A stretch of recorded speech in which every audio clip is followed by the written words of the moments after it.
Alright, it's been a while since the last actual video devlog, but a lot has changed. Just visually.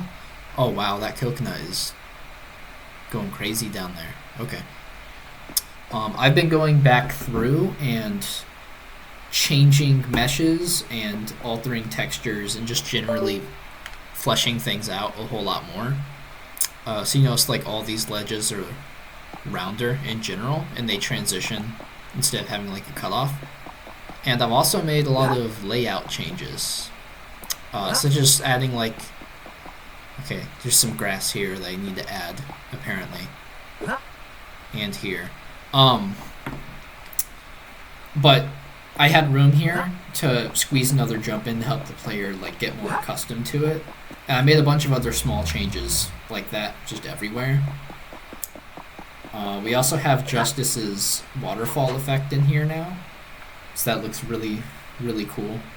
And it's a lot more performant than it was. I'll show that more at the second waterfall though. Because that one's has more stuff by it.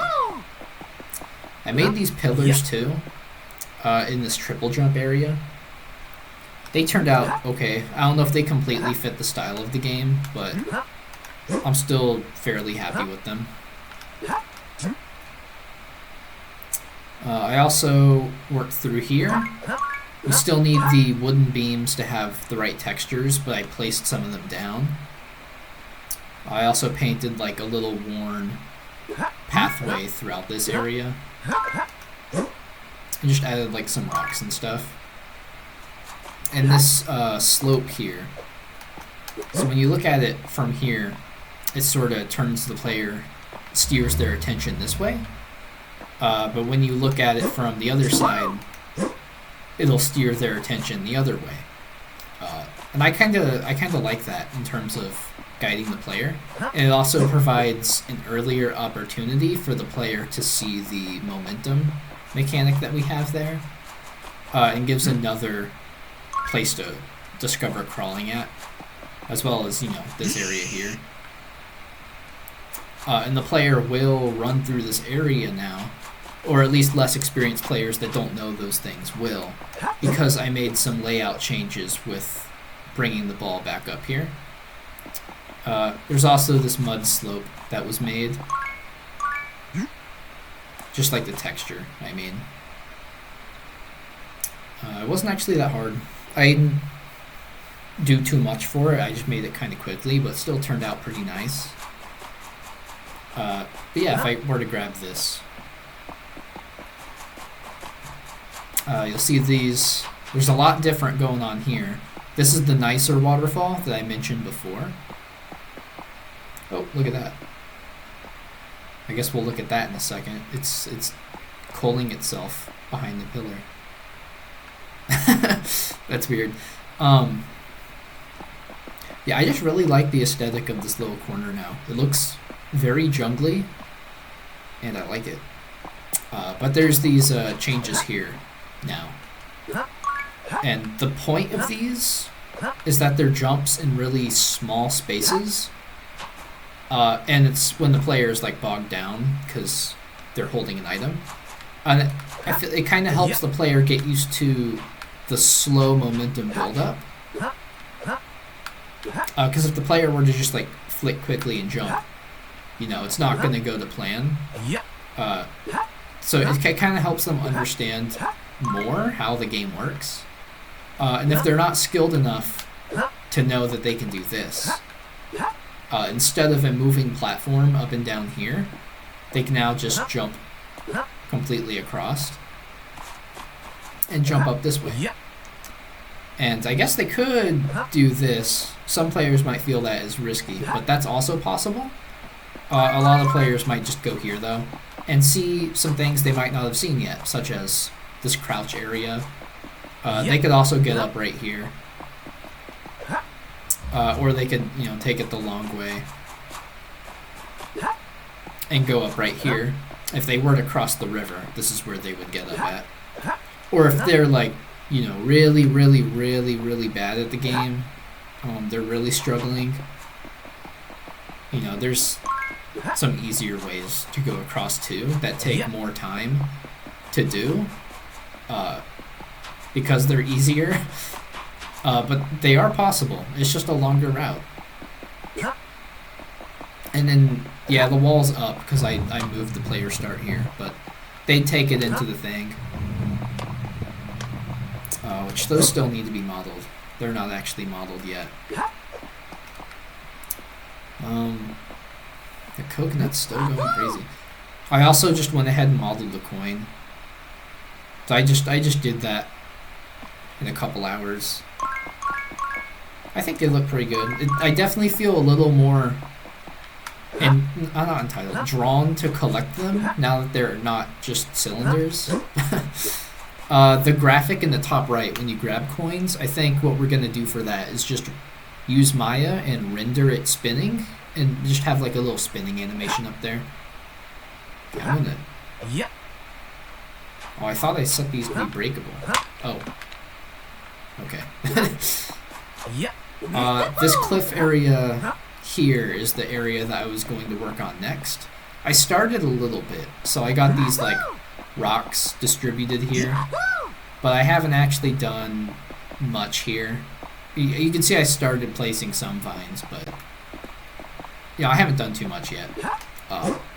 We're gonna have the breakable wall here. That's what Alan was working on. That's what that blue burst is. I don't know what that is, but it's cool. Chaos field. Here's a good vantage point. So yeah, I'll work on this area next. The top part's already done, so at least there's that. There's definitely more I can do here. And I think that waterfall off in the distance, I can probably make it similar to how this down here looks and give it some like jungly elements to it. But I'll probably have a couple more of those around the level since just that one little area turned out so well. This area down here I have not touched like at all yet. I'll probably make some changes here too. And undoubtedly... Oh, my keyboard disconnect? My controller disconnected. Okay. There's gonna be some changes in here. I don't know what yet though, but I still want there to be some open space for the player to experiment with the combat options and like learn what everything does. We'll still have like a pond here that they'll spawn out of. I'm not too sure what I'll change here, but I'll probably change it to be a little more interesting, maybe a little bit more platformy. Probably slight changes. Since this is later in the level, people tend to come here later than they do the other places, so they already have some more knowledge. I could do more with these too. Because right now if you go over here, it doesn't really do anything. I just sort of put this here when I was, doing stuff. I need to finish those orbs too, because, I never actually finished them. I just made them work good enough to test. So there's some silly shenanigans that go on with them. Especially when you dive into them. We're going to have some like ruinous parts poke out of the walls. So this area might be a little decrepit, I guess. This might end up being like a little decrepit, tucked away cavern area. And then up here we might end up having some like some pillars potentially. I don't know, we'll get there. This is the part that, out of the parts left to do, will probably have the most work going into it. But I've done a lot of the heavy lifting in all these other areas. Oh, I missed. Platforming's harder when you're at 30 FPS, because I'm recording on OBS. But yeah, it's been going well. The level feels more alive, for sure. There's a lot more moving elements, which are nice. Like especially like the waterfall particles, they add a lot. And we'll probably have a lot more moving particle-like effects going on. And just more detail in general. I need to change these rocks too. I kind of forgot. But that was always on the plan. I just completely skipped over it when I was doing this area. But yeah, that's the progress of making the level look good so far. I think it's going well. So we should be on schedule to have this finished by the end of the semester. Maybe not the ruins area at the end, since that's more intricate. But it'll be a lot closer by the end of the semester. And we'll definitely have that finished up before the end of the year. But yeah, I'm going to end it here.